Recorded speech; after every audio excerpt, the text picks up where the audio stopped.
la concentration d'immense. Sinon, si on explique le cours et qu'on fait la composition à l'instant, il va avoir les bonnes notes. Mais au fur et à mesure que je perds encore le temps, donc je ne rédise pas. Bon, il faut te rédiger d'après moi. Matière scientifique, la bête noire de nombreux élèves qui abordent depuis quelques semaines les examens officiels au Cameroun. Les mathématiques sont au premier rang de ces matières-là qui font peur aux élèves, notamment ceux de la série littéraire. J'ai toujours trouvé ça difficile, assez difficile même, parce que j'ai jamais eu une note qui m'a fait aimer la maths. En tout cas, j'ai juste eu les mauvaises notes 5, 4,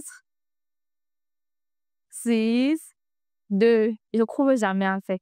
Les matières scientifiques se sont imposées aux futurs techniciens. Rien ne se calcule sans une formule. Moi, il fait l'électrotech. Dans l'encre du génie électrique, il faut dans les rebobinages de moteur. La base, c'est la maths. Si on a un bon niveau en maths, on peut très rapidement s'en sortir sans avoir de problème. Pour les enseignants, le choix d'une série ne s'opère pas au hasard. Seules les aptitudes de l'élève doivent prévaloir. Le choix de la série ne commence pas en 3e. C'est depuis la 6e qu'on observe attentivement les matières qui sont les plus accessibles, les plus faciles à aborder par nos enfants. Les parents ne devraient plus obliger leurs enfants à choisir une série.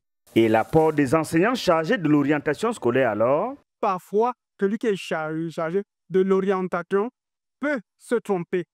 Souvent parce que les notes de certains élèves ne reflètent pas véritablement leurs compétences. Donc, les chargés d'orientation peuvent être accompagnés par les parents. À chacun ses aptitudes pour son plein épanouissement.